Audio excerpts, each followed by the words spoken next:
One of the best cinema ನನಗೆ ಇಷ್ಟ ಆಗಿದ್ದು ರಾಕ್ ಸ್ಟಾರ್. ಆ ಡೈರೆಕ್ಟರ್ದು ಇನ್ನೊಂದು ಸಿನಿಮಾ ಬರ್ತಾ ಇದೆ ಅಂದ್ರೆ ನಾನು ಫಾಲೋ ಅಪ್ ಅಲ್ಲಿ ಇರದೇ ಇರ್ತೀನ. ಎಲ್ಲರಿಗೂ ನಮಸ್ಕಾರ, ರಾಜಧಾನಿ ಐಕ್ಳು ಚಾನಲ್ಗೆ ಸ್ವಾಗತ. ಆದಷ್ಟು ಬೇಗ ಸಬ್ಸ್ಕ್ರೈಬ್ ಮಾಡ್ಕೊಳ್ಳಿ. ನಿಮಗೆ ಈ ಸಿನಿಮಾದ ಕೆಲವೊಂದು ಡೀಟೇಲಿಂಗ್ ವಿಚಾರಗಳನ್ನ ಹೇಳ್ತೀನಿ. ಸಿನಿಮಾ ನೋಡಿದಾಗ ನನ್ಗೆ ಏನು ಅನ್ನಿಸ್ತು, ನನ್ನ ಪರ್ಸ್ನಲ್ ಈ ಸಲ ಹೇಳಕ್ಕೆ ಹೋಗ್ತಾ ಇದ್ದೀನಿ. ಬನ್ನಿ ಮ್ಯಾಟ್ರ್ ಮುಗಿಸೋಣ.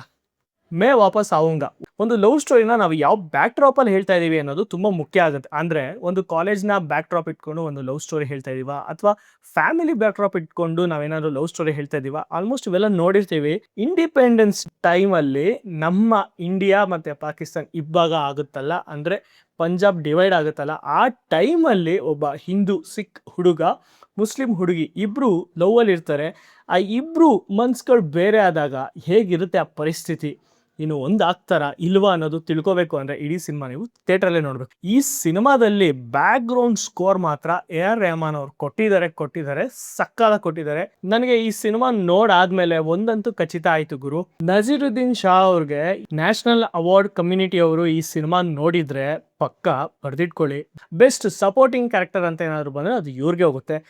ಏನ್ ಆಕ್ಟ್ ಮಾಡಿದಾರೆ ಗುರು, ಯಪ್ಪ. ಲಿಟ್ರಲಿ ನಿಮಗೆ ಒಂದು ಎಮೋಷನ್ಸ್ನ ಒಂದು ಕ್ಲೋಸ್ ಅಪ್ ಶಾರ್ಟ್ಸಲ್ಲಿ ಹೇಳೋದಿರ್ಬೋದು, ಆ ಇಬ್ಬರು ಪ್ರೇಮಿಗಳನ್ನ ದೂರ ಮಾಡಿದಾಗ ಆಗೋದಿರ್ಬೋದು, ಪ್ಲಸ್ ಆ ಇಬ್ಬರು ಪ್ರೇಮಿಗಳ ಕಣ್ಣಲ್ಲೇ ಮಾತಾಡೋ ಅಂಥದ್ದು ಇರ್ಬೋದು. ಇದೆಲ್ಲನೂ ನೀವು ಈ ಟೈಮ್ ಜೆನ್ಸಿ ಅಂತ ಏನು ಹೇಳ್ತಾರೆ ಇದೆಲ್ಲ ಸೈಡ್ಗಿಟ್ಟು 1947 ಆ ಟೈಮಿಗೆ ಹೋಗಿ ಅಲ್ಲಿ ಕೂತ್ಕೊಂಡು ನೋಡಿದಾಗ ಎಂಥ ಪವಿತ್ರವಾದ ಪ್ರೇಮ ಇದು, ಸುಮಧುರವಾದ ಪ್ರೇಮ ಇದು. ಕೆಲವೊಂದು ಕಾವ್ಯ ಕವಿತೆಗಳು ಬಂದ್ಬಿಡುತ್ತೆ.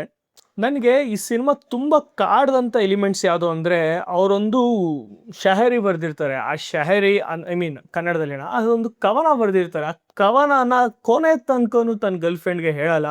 78 ವರ್ಷದ ತನಕ ತನ್ನ ಗರ್ಲ್ ಫ್ರೆಂಡ್ ಮುಖಾನೇ ನೋಡಿರಲ್ಲ, ಅಂದರೆ ತಾನು ಇಷ್ಟಪಟ್ಟಂಥ ಹುಡುಗಿ ಮುಖಾನೇ ನೋಡಿರಲ್ಲ. ಅಟ್ ದ ಎಂಡ್ ರಿವೀಲ್ ಮಾಡಲ್ಲ. ಹೋಗಿ ಸಿನಿಮಾ ನೋಡಿ.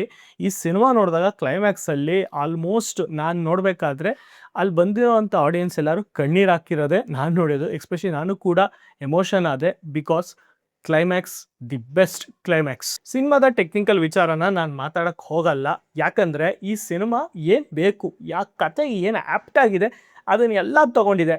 ಒಂದು ಸೆಕೆಂಡ್ ಆ ಎಮೋಷನ್ಸ್ ಏನಿದೆ ಪರ್ಟಿಕ್ಯುಲರ್ ಆಗಿ ಆ ಎಮೋಷನ್ಸ್ ಮಾತ್ರ ಲಿಟ್ರಲಿ ಸೂಪರಾಗಿ ಬರ್ಕೊಂಡಿದ್ದಾರೆ ಡೈರೆಕ್ಟ್ರು. ಅದಕ್ಕೆ ಹೇಳೋದು, ಇಂತಿಯಾಜ್ ಅಲಿ ಅವರ ಸಿನಿಮಾಗಳನ್ನ ನೋಡಿರೋವಂಥ ಫ್ಯಾನ್ಸ್ಗಳಿಗೆ ಈ ಸಿನಿಮಾ ಡಿಸಪಾಯಿಂಟ್ ಮಾಡಲ್ಲ. ಇದೊಂದು ಬೇರೆ ರೀತಿ, ಬೇರೆ ಥರ ಪ್ರಯತ್ನ ಮಾಡಿ ಅವರಿಲ್ಲಿ ಗೆದ್ದಿದ್ದಾರೆ. ನನ್ನ ಪ್ರಕಾರ ಈ ಸಿನಿಮಾನ ನಾನು ಫುಲ್ ನೋಡಿದಾಗ ನನಗೆ ಸಂಪೂರ್ಣವಾಗಿ ತೃಪ್ತಿ ಆಯಿತು ಗುರುವೆ. ಯಾರ್ಯಾರು ನೋಡಬೇಕು ಅಂದ್ಕೊಂಡಿದ್ರೆ ಹೋಗಿ ನೋಡಿ, ಹರಸಿ ಹಂಚಿ ಬೆಳೆಸಿ. ಸೊ ಇದಾಗಿತ್ತು ನನ್ನ ರಿವ್ಯೂ. ಗೊತ್ತಲ್ಲ, ಆ್ಯಸ್ ಯೂಶುವಲ್ ಸಬ್ಸ್ಕ್ರೈಬ್ ಮಾಡ್ಕೊಳ್ಳಿ. ನಾವು ಹೋಗಿ ಬರುವೆವು. ಧನ್ಯವಾದಗಳು, ಶುಭ ದಿನ, ಬಾಯ್.